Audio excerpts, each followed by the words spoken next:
Hi, everyone. Judge Andrew Napolitano here for Judging Freedom. Today is Monday, February 10th, 2025. In a moment, Larry Johnson on Vladimir Putin and Donald Trump and what do they understand about each other? Maybe a little bit more about the latest on Gaza. But first, this. Markets are at an all-time high. Euphoria has set in. The economy seems unstoppable. But the last administration has buried us so deep in debt and deficits, it's going to take a lot of digging to get us out of this hole. Are you prepared? Lear Capital specializes in helping people like me and you grow and protect our wealth with gold. Did you know that during Trump's last presidency, gold rose 54% to a record high? If that happens again, that puts gold at $4,200 an ounce in his next term. Don't wait. Do what I did. Call Lear at 800-511-4620 or go to LearJudgeNap.com for your free gold ownership kit and special report, $4,200 gold ahead. When you call, ask how you can also get up to $15,000 in bonus gold with a qualifying purchase. Call 800-511-4620, 800-511-4620, or go to LearJudgeNap.com and tell them the judge sent you. Larry, welcome here. Some breaking news. This is not what we had planned on talking about, but I must raise it with you.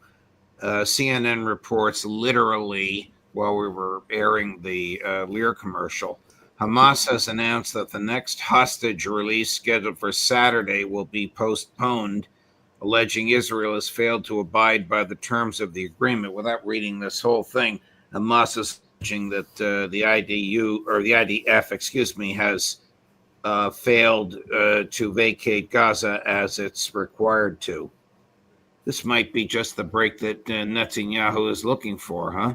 Well, they were anticipating that phase 2 wouldn't go through.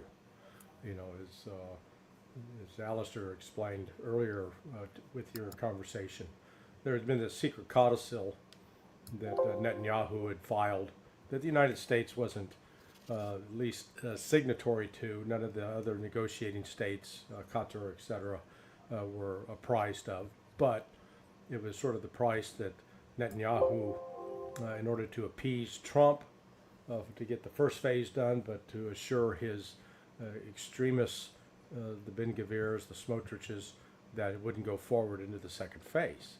Of course, now this is, again, these kinds of games are, I think, going to blow up in Netanyahu's face, because having released hostages already, first the female soldiers, and they look good, followed by these last three gentlemen who were pretty gaunt and emaciated,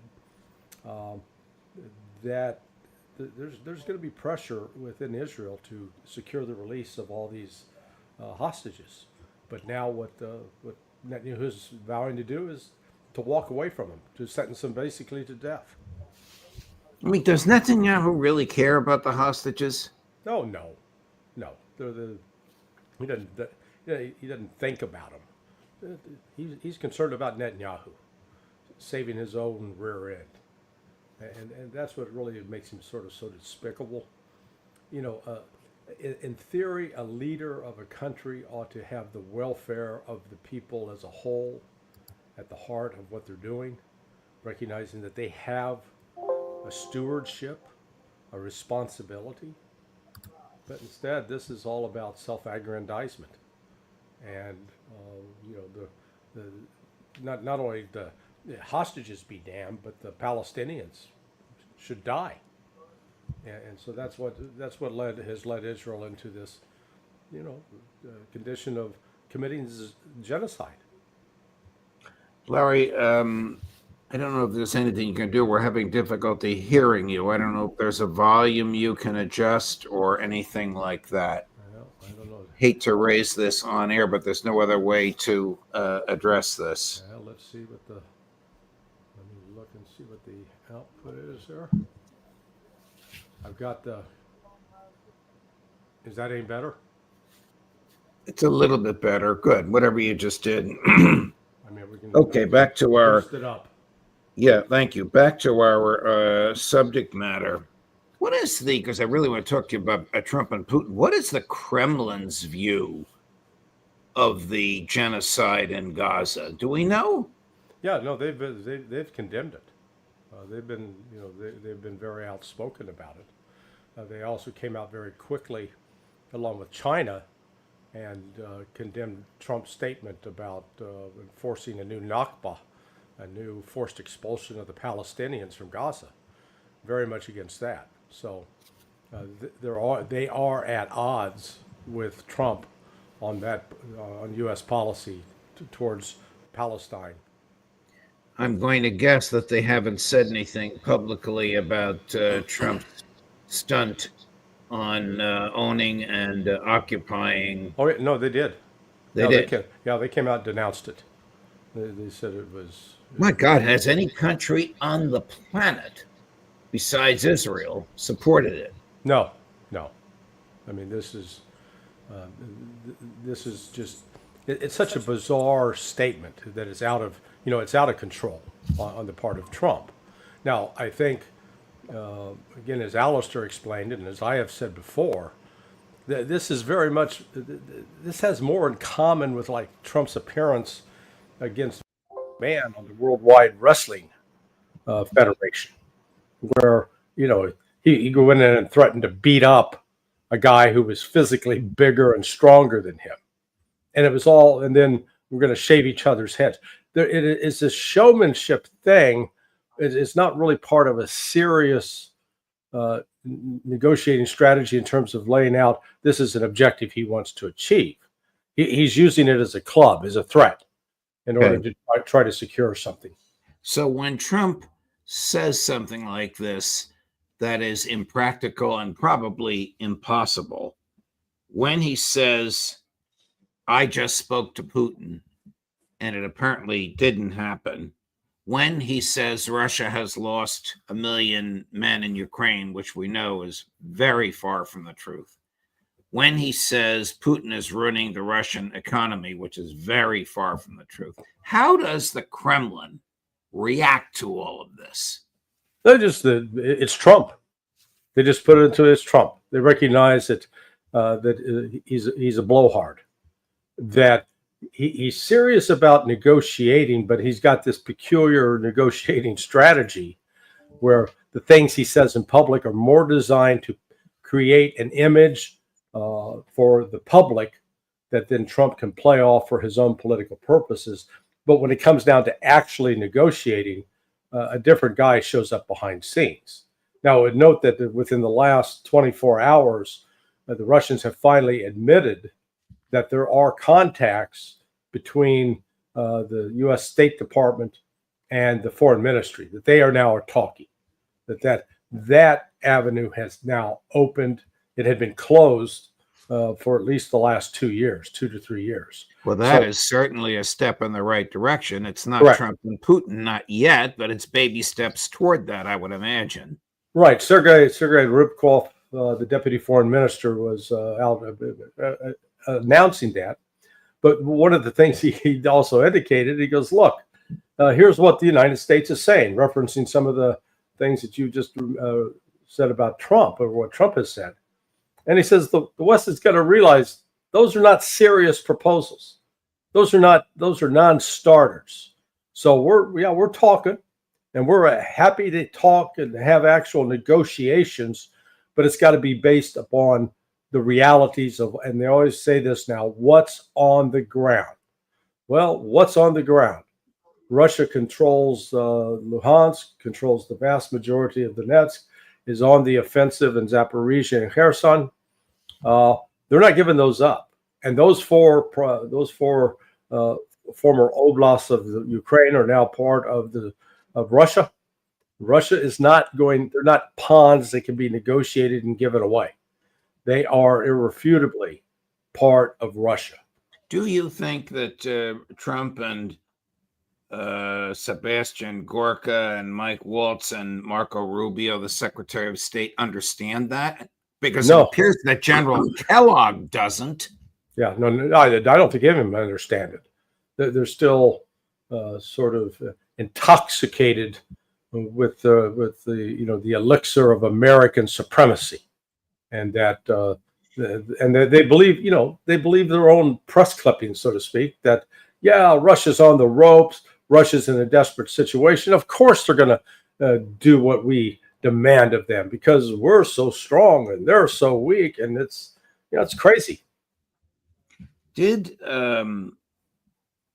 the Trump administration recently say to the Starmer administration in Great Britain, you guys take the leadership of the Ukraine Defense Group? And if so, what does that mean?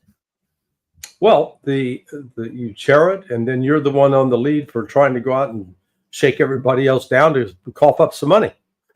So you're the chief sales representative now, and that I think that was pretty telling on the part of where Trump stands with respect to Ukraine, because it is that's part of how you control the process, chairing meetings, deciding who's going to speak, who's not going to speak, what's on the agenda. That puts you into control. And Trump just sent a clear message. Hey, the United States, we're no longer interested in being in control of that. You guys, you Europeans, you guys take the lead. You handle this. Now, you and I have talked about this. I think I asked you the same question last week. Maybe the answer is the same. Maybe it's different. Is the Biden spigot of military aid still open, and is aid still flowing from the United States to Kyiv? Yeah, I think there were some of at least the weapon systems are still in the pipeline, and those that's a bureaucratic process that started. The financial flows, though, to the government, that's been suspended. So it's a mixed bag. But it comes back to you send the equipment, you send artillery shells, you send tanks, you send armored vehicles, and who's there to operate them? That's the problem. Ukraine is suffering a serious shortage of trained, qualified personnel to man those systems or use them. What is the, if we know, Kremlin reaction to Trump washing his hands of this fundraising effort to support Ukraine and putting it in the hands of the British? I have seen no reaction from them. I don't think they naturally care, because it does not change. They'll take it on board as another intelligence indicator of what Washington's intentions under Trump are with respect to Ukraine. So they're able to see that no matter what Trump says in public about supporting Ukraine or standing with Ukraine, that what they're actually doing is shedding responsibility, shedding positions of influence where they could direct the process in a way that again, it'd be more of Washington's control. So they're really kicking this to NATO, and maybe it's even a way of Trump to try to demonstrate that NATO's a failure and shouldn't continue to exist. Interesting.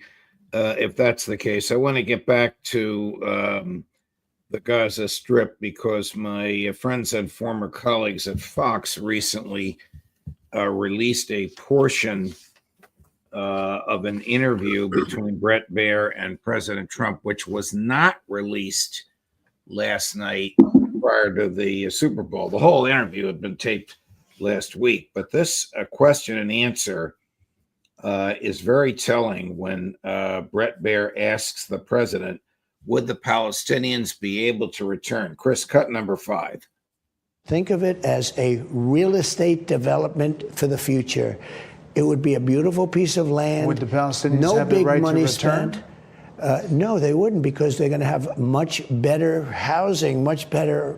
In other words, I'm talking about building a permanent place for them. Because if they have to return now, it'll be years before you could ever. It's not habitable.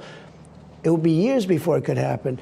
I'm talking about starting to build, and I think I could make a deal with Jordan. I think I could make a deal with Egypt. We give them billions and billions of dollars a year. Before you respond, Steve Witkoff, the president's billionaire real estate developer friend from New York, who is his point person for Gaza and Israel, said last night before the Super Bowl that it would take 10 to 15 years to do this. Okay, so where do we stand? Permanent? They're kicked out. They can't return. Israel will sell us the land. Israel doesn't own the land. Right. Well, and notice that if you're going to move the Palestinians out, Trump's premise is that, oh, they're going to have these great houses, man. They're going to be spectacular condos with, golden toilets and platinum appliances. It's going to be fabulous. Why would they want to go anywhere else? Well, it's going to take time to build that too. Okay, you have to build that first in order to then have something to, quote, entice the Palestinians to go there. The Palestinians aren't going there. And despite Trump's confidence, we give these guys billions of dollars. Okay, Donald, Jordan and Egypt may have behaved as prostitutes up to this point, but there are certain things they're not willing to do for money. Okay? And so this is not a transaction with let's call it geopolitical prostitution. That's not going to happen. They've made it clear that if they went down that road, both countries, the leaders in both countries would be at risk. It would probably spark off a civil war both in Jordan and in Egypt. Last thing that they want. I think Trump has been riding a high for these first 2 weeks over what they achieved in negotiating the ceasefire. But now that Bibi is walking away from phase 2, it's going to leave the hostages back in the news as not being rescued. And so Trump's, hey, Donald, you were celebrating this, man. You got to get the hostages released. Well, they're not released. And now Netanyahu's pulled the rug out from under you. What are you going to do about it?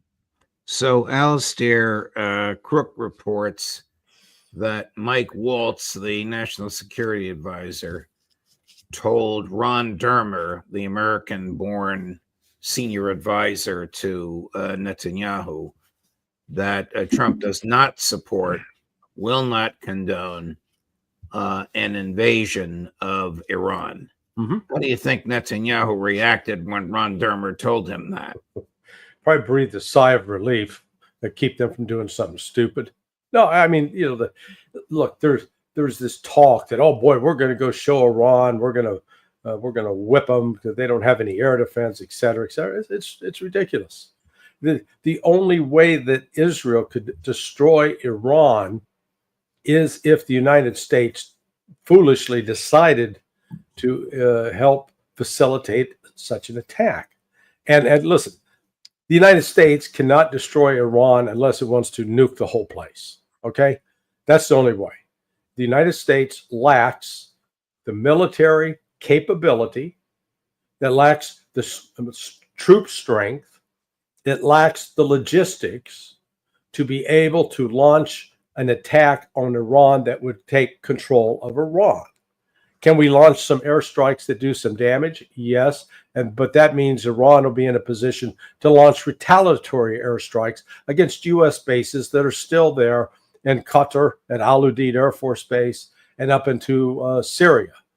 So, this Trump at least, I think, is recognizing that's a non-starter, and so it leaves Israel with no option on that front. They want to destroy Iran. The American Jews who are the Zionists, who are in the camp of, I can show you predictions they were making 2-3 months ago that once Trump's in, he's going to get with Netanyahu and they're going to go wipe out Iran. Not happening. Notwithstanding what the Zionists want, notwithstanding what Netanyahu claims, notwithstanding what Trump himself has said, does the American State Department consider Iran to be a state sponsor of terrorism? Oh yeah, they got the number one label, and I published at Sonar 21 on Friday night. Um, I took the State Department's annual report. It used to be called Patterns of Global Terrorism when I was there. It's now called Country Reports on Terrorism, and they prepared a statistical annex. And so I've presented the statistical annex from the last 9 years, since 2016. And what it shows very clearly, it lists in the first, in 2016, 2017, 2018, it listed the top 5 groups that were most active in terrorist attacks. And then in the subsequent years, it listed the top 10. Only in 2023 did 2 groups, or 3 groups actually, Hamas, Hezbollah, and the Houthis appear in the top 10. Well, everything that those groups did with respect to fighting Israel in this war of genocide that Israel's carrying out against the Palestinians, that got counted as terrorism. And remember, the definition of terrorism offered by Bibi Netanyahu, which I fully endorse, fully agree, is the use of violence against civilians for political purposes. And by that definition, the number 1 terrorist group in the Middle East entity is Israel. But when you go back and look at those 9 years, except for 2023,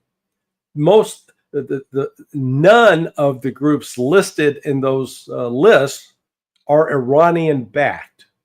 The groups that show up are all backed by the Saudis or people from Saudi Arabia or from the other Gulf states. ISIS and the Taliban consistently were listed as number 1, number 2.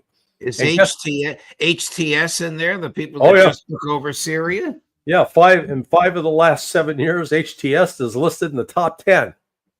And we now find out that USAID was providing money, at least to the predecessor organization of HTS, which was al-Nusra. I mean, so this club of terrorism that the United States uses to brand somebody as you're an evil terrorist, it's just a label. It's something that we're very flexible on, because when we find it convenient, like HTS, who, by the way, Jelani, the head of it, he had a $10 million bounty on his head. I don't know if you can see over my head. I've got a picture of the poster for bin Laden. We only offered $5 million for bin Laden, the U.S. government. And so we're saying that Jelani is twice as bad as bin Laden. And yet now we're giving him money. We're recognizing him. We took away the terrorist reward on his head, and we're dealing with him. So this notion of, we can't deal with Iran because they're the number 1 sponsor of terrorism. Well, they're not the number 1 sponsor of terrorism. That's just a bald-faced lie. Trump the other day said at a cabinet meeting, this is macabre, but he said it, if I'm assassinated, blame Iran and obliterate them. Yeah. He said that right before Bibi arrived. Who knows if it was said to please Netanyahu, or it's just one of those things he says that are thoughtless and baseless. The only country that's been assassinating leaders and top officials in the other country has been the United States. And Israel. But we assassinated Soleimani under Trump's orders. But before that, you had, as I recall, it was at least 4 nuclear scientists that were assassinated on their way to work in Iran. So this legacy of the United States supporting terrorist groups like the Mujahideen al-Qaeda, who carry out terrorist attacks in Iran, and yet despite that, Iran has not retaliated by carrying out terrorist attacks in the United States. And what's really remarkable is some of these so-called experts. I saw this one clown on television the other day, and he was talking about the Sunnis and the Shia. And the reality is, yes, Iran is a Shia, comes out of a Shia theology. They're not the ones backing ISIS, backing the terrorist groups that attacked the United States on 9/11. In fact, it was the Iranians with Hezbollah that went into Syria to fight ISIS. And ISIS had a pretty big body count around the world of carrying out extremist attacks to achieve their Sunni vision.